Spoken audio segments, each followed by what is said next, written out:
নমস্কার দর্শক বন্ধু, আজ সেপ্টেম্বর 17 তারিখ মঙ্গলবার। চালন্তু জানিনেবা আজি পুরা দিনর খবর কোণ রয়েছে। প্রথম খবর, ব্যাঙ্ক আকাউন্টকু গলা সুভদ্রা যোজনার টঙ্কা টঙ্কা বাଣ୍ଟିଲେ নরেন্দ্র মোদি। আজি জন্মদিନରେ ওড়িশা আসি সুভদ্রা যোজনার শুভারম্ভ করিছন্তি প্রধানমন্ত্রী নরেন্দ্র মোদি। এথিপাই রাজধানীর জনতা ময়দাନରେ କରାଯାଇଥିଲା ভব্য আয়োজন। ପ୍ରଧାନମନ୍ତ୍ରୀ ଭୁବନେଶ୍ୱରର ଏୟାରପୋର୍ଟରେ ପହଞ୍ଚି ସିଧା ଗାଡ଼କଣ ଗାଁକୁ ଯାଇଥିଲେ। ସେଠାରେ ପିଏମ୍ ଆବାସ ହିତାଧିକାରୀଙ୍କ ସହ ଆଲୋଚନା କରିଥିଲେ। ପୁଣି ଆଜି 10 ଲକ୍ଷ ପିଏମ୍ ଆବାସ ଗ୍ରାମୀଣ ହିତାଧିକାରୀଙ୍କୁ ଯୋଜନାର ପ୍ରଥମ କିସ୍ତି ପ୍ରଦାନ କରିଛନ୍ତି ପ୍ରଧାନମନ୍ତ୍ରୀ। ଅନ୍ୟପଟେ 26 ଲକ୍ଷ ପିଏମ୍ ଆବାସ ଗ୍ରାମୀଣ ଏବଂ ସହରାଞ୍ଚଳ ହିତାଧିକାରୀଙ୍କ ଗୃହ ପ୍ରବେଶ ମଧ୍ୟ କରାଇଛନ୍ତି। ଏଯାଏଁ ସୁଭଦ୍ରା ଯୋଜନାରେ ପଞ୍ଜୀକୃତ କରିଛନ୍ତି 72 ଲକ୍ଷ ମହିଳା। ସେମାନଙ୍କ ମଧ୍ୟରୁ ଆଜି 25 ଲକ୍ଷ ହିତାଧିକାରୀଙ୍କୁ ଟଙ୍କା ପ୍ରଦାନ କରାଯାଇଛି। 1 କୋଟିରୁ ଅଧିକ ମହିଳାଙ୍କୁ ସୁଭଦ୍ରା ଟଙ୍କା ମିଳିବ ବୋଲି କହିଛନ୍ତି ପ୍ରଧାନମନ୍ତ୍ରୀ ନରେନ୍ଦ୍ର ମୋଦି। ଆଜି ସୁଭଦ୍ରା ସହ ରେଳ ଆବାସ ସହ ଅନେକ ପ୍ରକଳ୍ପର ଲୋକାର୍ପଣ କରିଛନ୍ତି ପ୍ରଧାନମନ୍ତ୍ରୀ ମୋଦି ବୋଲି ଖବର ମିଳିଛି। ପରବର୍ତ୍ତୀ ଖବର, ଆର୍ଜିକର ପୀଡ଼ିତାଙ୍କ ଫଟୋ ଓ ନାଁ ଡିଲିଟ୍ କରିବାକୁ ୱିକିପିଡ଼ିଆକୁ ସୁପ୍ରିମକୋର୍ଟଙ୍କ ନିର୍ଦ୍ଦେଶ। କଲିକତା ଟ୍ରେନି ଡାକ୍ତରଙ୍କୁ ଦୁଷ୍କର୍ମ ଓ ହତ୍ୟା ମାମଲାରେ ଆଜି ସୁପ୍ରିମକୋର୍ଟରେ ଚାଲିଛି ଶୁଣାଣି। ସୁପ୍ରିମକୋର୍ଟ ପୀଡ଼ିତାଙ୍କ ପରିଚୟ ହଟାଇବାକୁ ୱିକିପିଡ଼ିଆକୁ ଦେଇଛନ୍ତି ନିର୍ଦ୍ଦେଶ। କୋର୍ଟ କହିଛନ୍ତି ତୁରନ୍ତ ୱିକିପିଡ଼ିଆରୁ ଆର୍ଜିକର ଦୁଷ୍କର୍ମ ପୀଡ଼ିତାଙ୍କ ଫଟୋ ଏବଂ ନାଁ ଡିଲିଟ୍ କରାଯାଉ। ଏବେ ମଧ୍ୟ ପୀଡ଼ିତାଙ୍କ ପରିଚୟ ୱିକିପିଡ଼ିଆରେ ଉପଲବ୍ଧ ରହିଛି। ନିୟମ ଅନୁସାରେ ଏହା ବେଆଇନ। ଭାରତୀୟ ଆଇନ ଏହାକୁ ବାରଣ କରେ ବୋଲି ଖବର ମିଳିଛି। ପରବର୍ତ୍ତୀ ଖବର, ଘରେ କେତେ ସୁନା ରଖିପାରିବେ ଆପଣ? ସରକାର କଲେ ନୂଆ ନିୟମ। ଏହି ନିୟମ ଅନୁସାରେ ବିବାହିତ ମହିଳାମାନେ 500 ଗ୍ରାମ ସୁନା ନିଜ ଘରେ ରଖିପାରିବେ। ସେହିଭଳି ଅବିବାହିତ ମହିଳାମାନେ 250 ଗ୍ରାମ ସୁନା ରଖିପାରିବେ। ତା ସହିତ ପୁରୁଷମାନେ ନିଜ ପାଖରେ 100 ଗ୍ରାମ ପର୍ଯ୍ୟନ୍ତ ସୁନା ରଖିପାରିବେ ବୋଲି କେନ୍ଦ୍ର ସରକାର ଅନୁମତି ଦେଇଥିବାର ସୂଚନା ମିଳିଛି। ପରବର୍ତ୍ତୀ ଖବର, ଲଘୁଚାପ ପ୍ରଭାବରେ ଓଡ଼ିଶାରେ ଆଜିଠାରୁ ପ୍ରବଳ ବର୍ଷା ହେବ ଏବଂ ହୋଇଛି ମଧ୍ୟ। ବିଶେଷ କରି ମୟୂରଭଞ୍ଜ, ଦେବଗଡ଼, ସମ୍ବଲପୁର, ବରଗଡ଼, ଝାରସୁଗୁଡ଼ା ଏବଂ ଅନୁଗୁଳ ଜିଲ୍ଲାରେ ପ୍ରବଳରୁ ଅତି ପ୍ରବଳ ବର୍ଷା ଜାରି ରହିଛି। ସେହିପରି ଗଞ୍ଜାମ, ଗଜପତି, ଖୋର୍ଦ୍ଧା, କଟକ, ନୟାଗଡ଼, ପୁରୀ ଜିଲ୍ଲାରେ ସ୍ୱଳ୍ପରୁ ମଧ୍ୟମ ଧରଣର ବର୍ଷା ରହିଛି ବୋଲି ଆଞ୍ଚଳିକ ପାଣିପାଗ ବିଜ୍ଞାନ କେନ୍ଦ୍ରରୁ ସୂଚନା ମିଳିଛି। ପରବର୍ତ୍ତୀ ଖବର, 2 ଦିନରେ ତେଲ ଦର ବଢ଼ିଲା 20 ଟଙ୍କା। ଦିନକ ପରେ ସୋରିଷ ତେଲ ଦର ଲିଟର ପିଛା 140 ଟଙ୍କା ଥିବାବେଳେ ଏବେ 160 ଟଙ୍କାରେ ପହଞ୍ଚିଛି। ସେହିପରି ରିଫାଇନ୍ ତେଲ 110 ଟଙ୍କା ଥିବାବେଳେ ଏବେ 120ରୁ 130କୁ ବୃଦ୍ଧି ପାଇଥିବାର ଖବର ମିଳିଛି। ପରବର୍ତ୍ତୀ ଖବର, ମହିଳାଙ୍କ ପାଇଁ ଖୁସି ଖବର। ମାର୍ଚ୍ଚ 8 ତାରିଖ ଯାଏଁ ଚାଲିବ ସୁଭଦ୍ରା ଯୋଜନାର ଆବେଦନ। ଆଜି ଆସିଲା ସୁଭଦ୍ରା ଯୋଜନାର ପ୍ରଥମ କିସ୍ତି 5000 ଟଙ୍କା। ସେହିପରି ପର୍ଯ୍ୟାୟକ୍ରମେ ଅନ୍ୟମାନେ ମଧ୍ୟ ସୁଭଦ୍ରା ଯୋଜନାରେ ଟଙ୍କା ପାଇବେ। ତାହା ସହିତ ଯେଉଁମାନଙ୍କୁ ଆଜି ସୁଭଦ୍ରା ଯୋଜନାର ଟଙ୍କା ମିଳିନାହିଁ ସେମାନଙ୍କୁ ମାର୍ଚ୍ଚ ମାସରେ ପୁଣି ଥରେ ସୁଭଦ୍ରା ଯୋଜନାରେ ଦ୍ୱିତୀୟ କିସ୍ତି ଏକାଥରକେ ଅର୍ଥାତ୍ 10,000 ଟଙ୍କା ପ୍ରଦାନ କରାଯିବ ବୋଲି ଉପମୁଖ୍ୟମନ୍ତ୍ରୀ ପ୍ରଭାତୀ ପରିଡ଼ା ସୂଚନା ଦେଇଛନ୍ତି। ପରବର୍ତ୍ତୀ ଖବର, ଯଦି ଆପଣ ଓଡ଼ିଶା ପୋଲିସରେ ଚାକିରି ଖୋଜୁଛନ୍ତି ତେବେ ଆପଣଙ୍କ ପାଇଁ ଆସିଲା ଖୁସି ଖବର।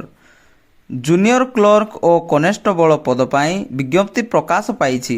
ମୋଟ 177 ଜୁନିୟର କ୍ଲର୍କ ଓ 1360 କନେଷ୍ଟବଳ ପଦବୀ ପୂରଣ ପାଇଁ ଖାଲି ସ୍ଥାନ ରହିଛି। ଏଥିପାଇଁ ଅନଲାଇନ୍ ଆବେଦନ ଆସନ୍ତା 23 ତାରିଖରୁ ଆରମ୍ଭ ହେବ।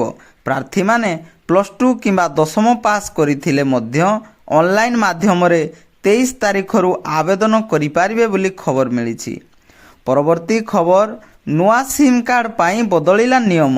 ପୂର୍ବରୁ ଆପଣ କେବଳ ପରିଚୟ ପତ୍ର ଦେଇ ସିମ୍ କାର୍ଡ଼ ପାଇପାରୁଥିଲେ, କିନ୍ତୁ ବର୍ତ୍ତମାନ ଇକେୱାଇସି କରିବାକୁ ପଡ଼ିବ, ଅର୍ଥାତ୍ ଉପଭୋକ୍ତାଙ୍କୁ ଦୋକାନରେ ଏବେ ଉପସ୍ଥିତ ରହିବାକୁ ପଡ଼ିବ। ଆପଣ ଇକେୱାଇସି କଲେ ହିଁ ଆପଣଙ୍କୁ ନୂଆ ସିମ୍ କାର୍ଡ଼ ପ୍ରଦାନ କରାଯିବ।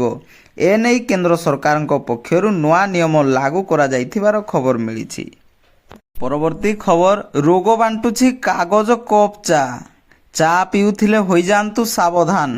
କାଗଜ କପ୍ରେ ଚା ପିଇବା ଦ୍ୱାରା କ୍ୟାନ୍ସର ଠାରୁ ଆରମ୍ଭ କରି ପେଟ ସମସ୍ୟା ଓ ଅନ୍ୟାନ୍ୟ ରୋଗ ସୃଷ୍ଟି ହେଉଛି। କାରଣ କାଗଜ କପ୍କୁ ୱାଟରପ୍ରୁଫ୍ କରିବା ପାଇଁ ସେଥିରେ କେମିକାଲ ମିଶୁଛି। ଗରମ ଚା କିମ୍ବା କଫି ସଂସ୍ପର୍ଶରେ ଆସିବା ମାତ୍ରେ ତାହା ତରଳି ଚାହା ସହ ପେଟକୁ ଯାଇ ଏହିସବୁ ରୋଗ ସୃଷ୍ଟି କରୁଥିବାର ଖବର ମିଳିଛି। ପରବର୍ତ୍ତୀ ଖବର, ଗ୍ରାମାଞ୍ଚଳରେ ପଶିଲା ବନ୍ୟା ଜଳ, ଲୋକେ ହେଲେ ହନ୍ତସନ୍ତ। ତେଲ ନଦୀ ପୋଲ ଉପରେ 3 ଫୁଟରେ ବନ୍ୟା ଜଳ ପ୍ରବାହିତ ହେଉଛି, ଯାହାଫଳରେ କେନ୍ଦୁଝର ଓ ମୟୂରଭଞ୍ଜ ମଧ୍ୟରେ ଯୋଗାଯୋଗ ସମ୍ପୂର୍ଣ୍ଣ ବିଚ୍ଛିନ୍ନ ହୋଇଥିବାର ଖବର ମିଳିଛି। ପରବର୍ତ୍ତୀ ଖବର, ଲୋକଙ୍କୁ ମିଛ କହୁଛନ୍ତି ଓଡ଼ିଶା ସରକାର। ମନ୍ତ୍ରୀ କହିଲେ ଆଳୁ କିଲୋ 15 ଓ ହାଟରେ ପିଆଜ କିଲୋ 30 ରହିଛି, କିନ୍ତୁ ପ୍ରକୃତରେ ଓଡ଼ିଶାର ବିଭିନ୍ନ ହାଟରେ ଆଳୁ କିଲୋ 30ରୁ 35 ଟଙ୍କାରେ ବିକ୍ରୟ କରାଯାଉଥିବା ବେଳେ ପିଆଜ କିଲୋ 30 ଟଙ୍କା ନୁହେଁ 50ରୁ 55 ଟଙ୍କାରେ ବିକ୍ରୟ କରାଯାଉଛି। ତାହାକୁ ନେଇ ବିଜେଡି ଏବେ ମୋହନ ସରକାରଙ୍କୁ ଟାର୍ଗେଟ କରିଥିବାର ଖବର ମିଳିଛି। ପରବର୍ତ୍ତୀ ଖବର, ଦିଲ୍ଲୀର ନୂଆ ମୁଖ୍ୟମନ୍ତ୍ରୀ ହେବେ ଆତିଶି ମାର୍ଲେନା। ସେ ଦିଲ୍ଲୀର ତୃତୀୟ ମହିଳା ମୁଖ୍ୟମନ୍ତ୍ରୀ ଭାବେ କାର୍ଯ୍ୟଭାର ସମ୍ଭାଳିବେ। ବିଧାୟକ ଦଳର ବୈଠକ ପରେ ଆଜି ମୁଖ୍ୟମନ୍ତ୍ରୀ ଭାବେ ଆତିଶିଙ୍କ ନାଁ ଘୋଷଣା କରାଯାଇଛି।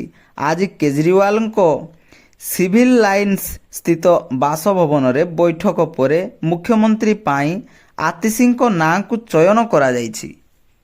ଆପଣ କ'ଣ ଜାଣିଛନ୍ତି, ଆଜି ପ୍ରଧାନମନ୍ତ୍ରୀ ମୋଦି 74 ବର୍ଷରେ ପଦାର୍ପଣ କରିଛନ୍ତି। 1950 ମସିହା ସେପ୍ଟେମ୍ବର 17 ତାରିଖରେ ଗୁଜରାଟର ଭାଡ଼ନଗରରେ ଜନ୍ମଗ୍ରହଣ କରିଥିଲେ। 2001ରୁ 2014 ଯାଏଁ ଗୁଜରାଟର ମୁଖ୍ୟମନ୍ତ୍ରୀ ପରେ 2014ରୁ ଲଗାତାର 3 ଥର ସବୁଠୁ ପପୁଲାର ପ୍ରଧାନମନ୍ତ୍ରୀ ହୋଇପାରିଛନ୍ତି ନରେନ୍ଦ୍ର ମୋଦି।